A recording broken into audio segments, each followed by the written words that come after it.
Welcome to Ashling's Answers, the channel where I answer questions about geography, politics and science, mostly because my parents are sick of listening to me talk about this at the dinner table.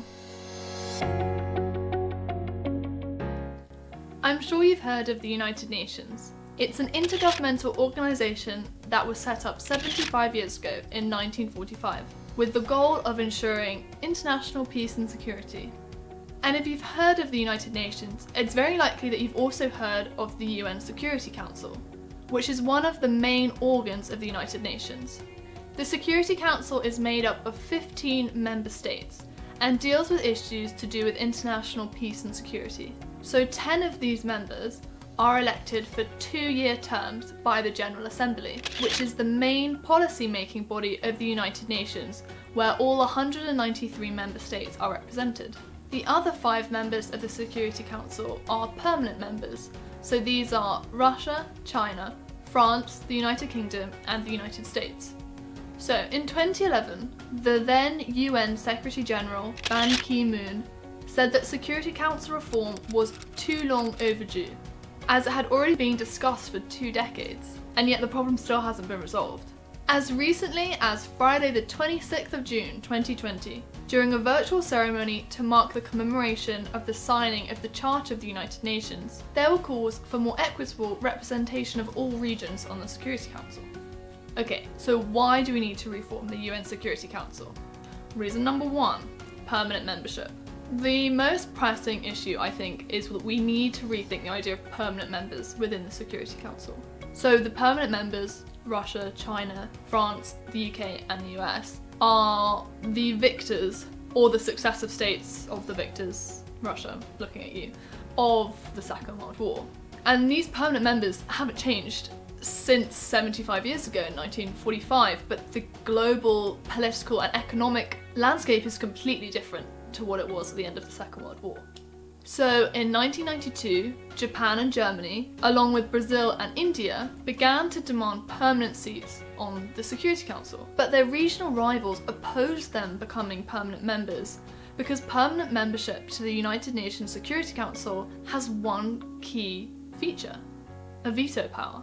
So permanent members have the right to veto substantive resolutions, which has been widely criticised for limiting the Security Council's ability to deal with human rights abuses, other crimes against humanity and war crimes committed by those permanent members, whereas supporters of the veto say that it's necessary for international stability. I think Salil Shetty, the former Secretary General of Amnesty International, put it quite well when they accused the permanent members of the Security Council for using their veto to promote their political self-interest or geopolitical interest above the interest of protecting civilians.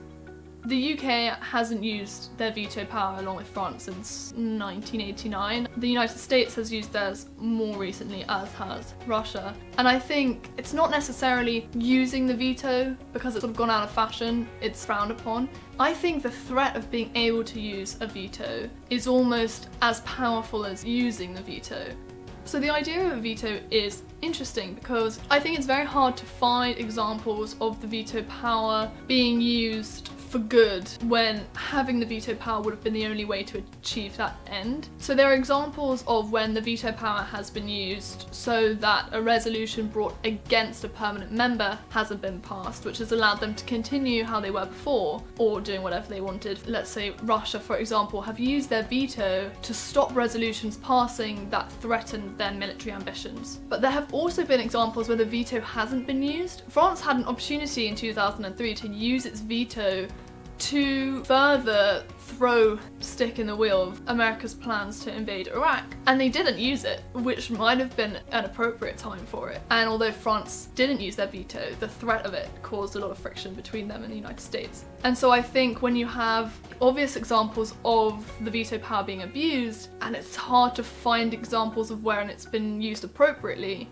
it brings it into question. So the idea of permanent membership doesn't only facilitate the abuse of the veto power, it also creates this hierarchy, as I've said, based on very outdated ideas within an institution that is all about standing for equality and for all countries and all peoples being equal.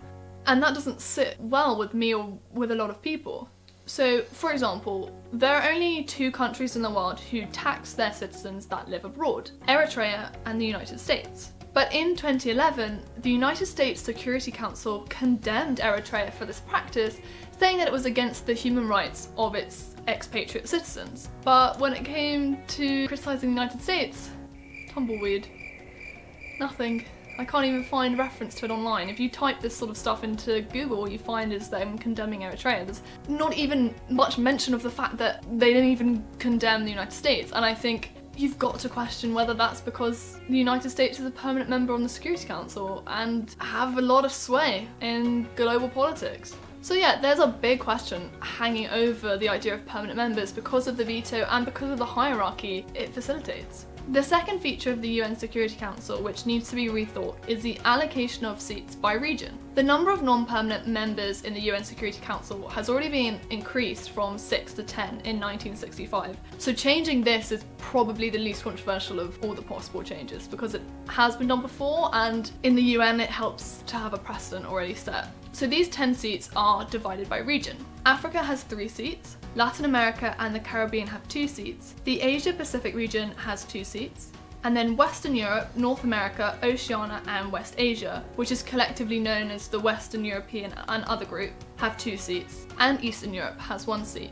And that might sound fair until you think about the fact that the distribution of permanent members is skewed. So the Western Europe and Other Group may only have 2 seats, but they actually also have an extra 3 because those are the permanent members. So the number of people that each seat represents, like literally as people, whether they represent their ideas is a discussion for another time, but the number of literal people that each seat represents has changed a lot since 75 years ago. And so there have been suggestions of changing the ratio or adding more seats so that the number of seats of non-permanent members, or just seats on the council in general, better reflects the way that the population is arranged on the planet. In theory, this could mean giving a voice to areas where there are a lot of people who are going to be influenced by these decisions, but who traditionally haven't had as much political power.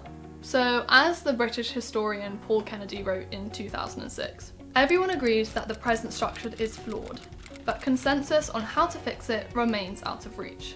So what are the possible solutions? Well, there are multiple possible solutions, and they are by no means mutually exclusive. In fact, the first 2 I talk about may actually only be possible if they happen in tandem. Firstly, the veto power could be removed from permanent members. Secondly, the number of permanent members could be increased so that it represents less the economic and political situation of the 1940s and better represents the economic and political situation of the 21st century. But as I mentioned earlier, their regional rivals may only allow that if permanent members no longer have a veto.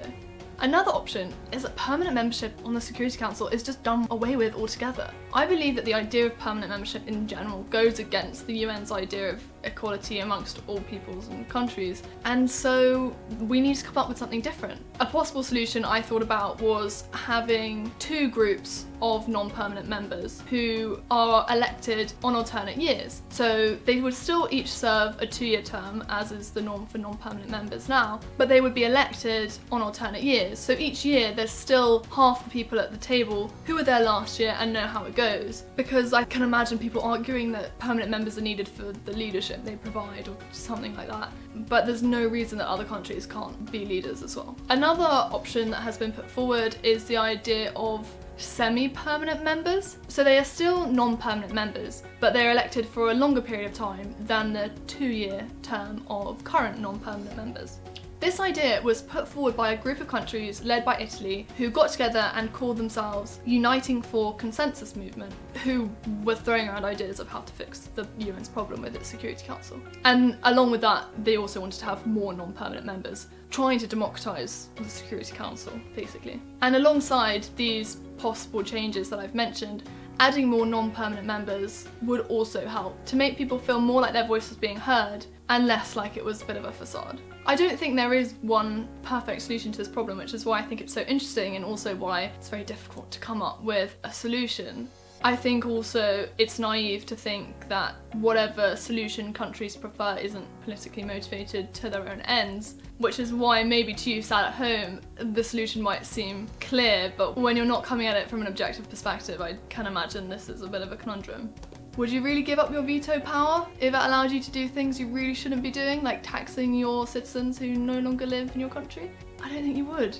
Which is why the other countries within the United Nations need to band together so that their voices are loud enough to rival the voices who have been allowed to grow too loud within an institution that is supposed to represent everyone equally. So yeah, there are the possible solutions. What do you think is the best solution? Let me know in the comments down below. Do you have any other ideas of ways that this issue could be resolved? Do you think you would feel differently about the UN Security Council if it was reformed? Let me know, so then I feel less like I'm talking into a void. If you like this kind of video, give it a like and subscribe to see more videos like this. And if you have any questions about geography or politics or science, pop them in the comments down below, and the next video could be about something that you've been wondering about for a while. On that note, I hope you have a great week, and I look forward to seeing you in the next video. See you then!